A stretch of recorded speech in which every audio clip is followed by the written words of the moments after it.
podemos crear actividades lúdicas para practicar o vocabulario, tanto o vocabulario técnico dun módulo de formación profesional como o vocabulario dun idioma. Ben, estas 4 son un exemplo desas actividades e son moi sinxelas de configurar. Todas elas podense crear a partir dunha categoría de preguntas curtas. E como se crea unha categoría no noso curso? Pois imos aquí, a administración dentro do noso curso, eu estou empregando o de unha alumna, administración do curso, banco de preguntas e picamos en categorías e vai nos aparecer esta ventana, esta pantalla. Ben, iríamos aquí en baixo e poñería o nome da miña categoría. Podo poñerlle vocabulario para xogos, por exemplo. Daríalle a engadir categoría e listo. O segundo paso é crear as preguntas curtas dentro desa categoría. Entonces, iríamos á administración do curso, preguntas, e entraríamos nesta pantalla.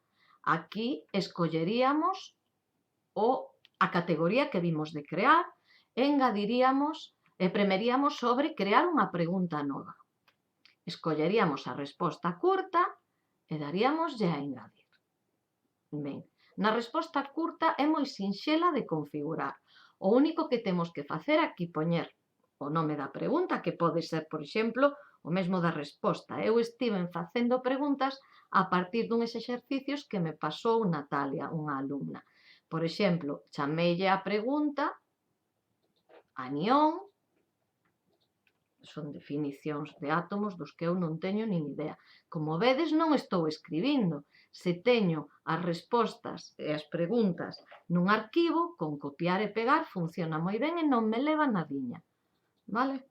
Fixadevos que a resposta ten un acento. Ben, hai algúns destes xogos que non admiten acento. Entonces, poñede sempre como resposta 2 a do acento. E como primeira resposta, a resposta correcta, pero sen o acento. E xa estaría. É cuestión de darlle un nome á pregunta, poñer o enunciado ou a definición do termo que queremos descubrir, vale? E logo especificar as respostas. Todas as respostas válidas teñen que ter o 100% da nota desa pregunta. E xa lle daríamos a agardar os cambios. Vale. Cando xa temos unha categoría, como aquí, por exemplo, a ver, imos ver. Teño unha categoría que se chama vocabulario, onde hai estas preguntas. Fixen unhas cantas, porque se logo fago un crucigrama de 5 palabras, o que vai facer é cada vez que se executa o crucigrama ou calquera destos xogos, cada vez que se executan, collen aleatoriamente o número de preguntas da categoría. Se son 5 aleatoriamente, de maneira que en cada execución o xogo é diferente. De acordo? Canto máis termos teñamos, pois máis poden practicar.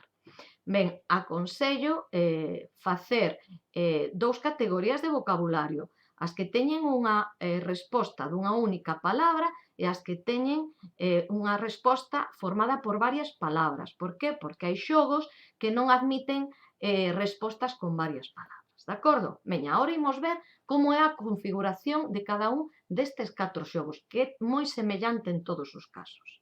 Por exemplo, o criptes. O criptes é unha sopa de letras mezclada cun crucigrama. Aparece na parte de abaixo unha pregunta que teñen que contestar e cando as contestan ben, entón aparece na sopa de letras marcada a resposta. Aquí escollo cuestións. Podo escoller glosario, pero escollo cuestións para construir este xogo a partir de preguntas do banco de preguntas. Vale?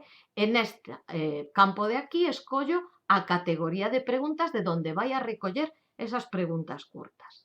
A cualificación configúrase como en calquera outro, espera que vou poñer un 5, como en calquera outra actividade. A cualificación máxima é a cualificación para aprobar.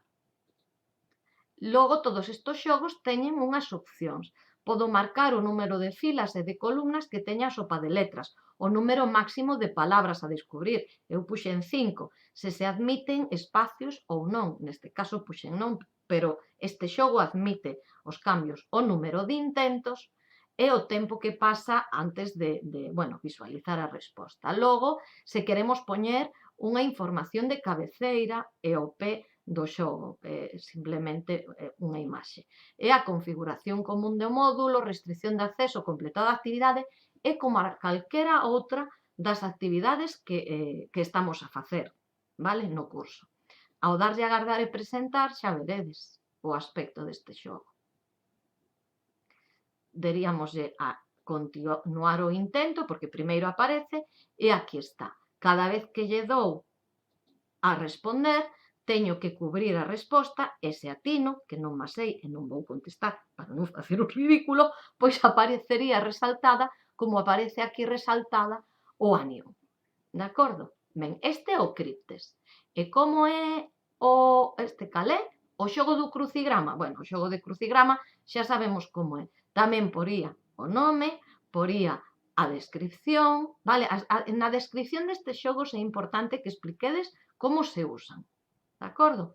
Aínda que sea unha cuestión sinxela. Aquí xa está explicado e vou importar estas tarefas no curso que estamos facendo, pero bueno, en calquera caso, se vos facedes indicade como se xoga. Luego, indicamos que vaise construir a partir de preguntas da categoría vocabulario. A cualificación é o de sempre. As opcións do crucigrama tamén, cantas palabras se admiten e se admiten palabras, espazos nas palabras ou non. Vale? En canto a cabeceira e o pé, son o título que aparece arriba ou debaixo do crucigrama. E o resto das opcións de configuración son as mesmas que en calquera outra tarefa. Cando lle damos a agardar e presentar, vai aparecer o enunciado do crucigrama e aquí aparecen os 2 intentos que fixen. Se volvo a executar o crucigrama, apareceme aquí, de acordo? E abaixo as definicións. Para responder a unha pregunta, o único que teño que facer é premer sobre unha casilla e respostar. Ollo que aquí, se non poñemos os acentos, o considera un erro. De acordo? Ben, o seguinte, para rematar, aquí e listo. O seguinte xogo é o xogo do Hamman, o ahorcado, o aforcado. Tamén escollemos formalo con preguntas. En este caso, escollemos vocabulario de términos de varias palabras. O xogo do aforcado é máis interesante canto máis longas sexan as palabras. E temos que escoller tamén a categoría, como nos outros casos, vale?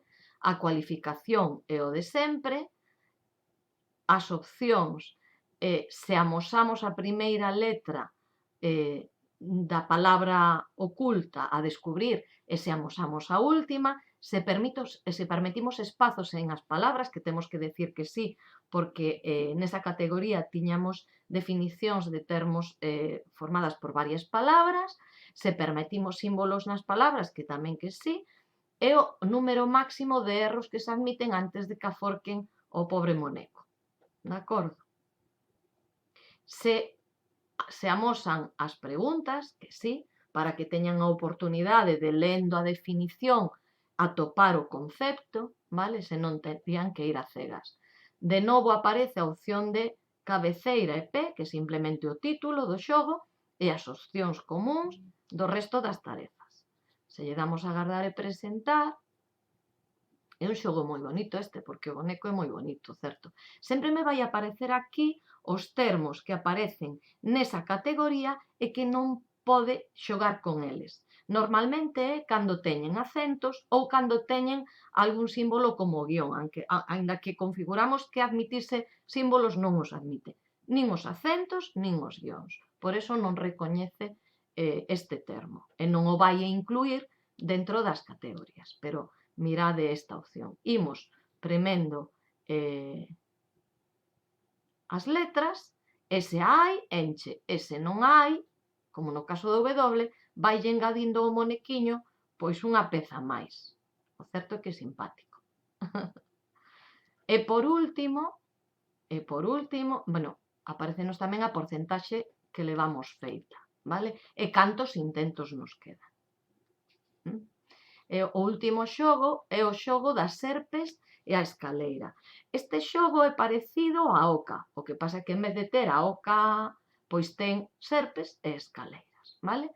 Construíse tamén a partir de preguntas, escollemos a categoría, o de cualificación e o de sempre, as opcións, podemos escoller un fondo específico, podemos cambiar a posición na que aparecen as serpes e as escaleiras, vale? E o tamaño da imaxe, de acordo? Logo a cabeceira e o P do xogo e as configuracións comúns a calqueira tarefa. Entonces, guardamos e presentamos. Lembrade que neste xogo, aínda que o ides poder ver no enunciado da tarefa,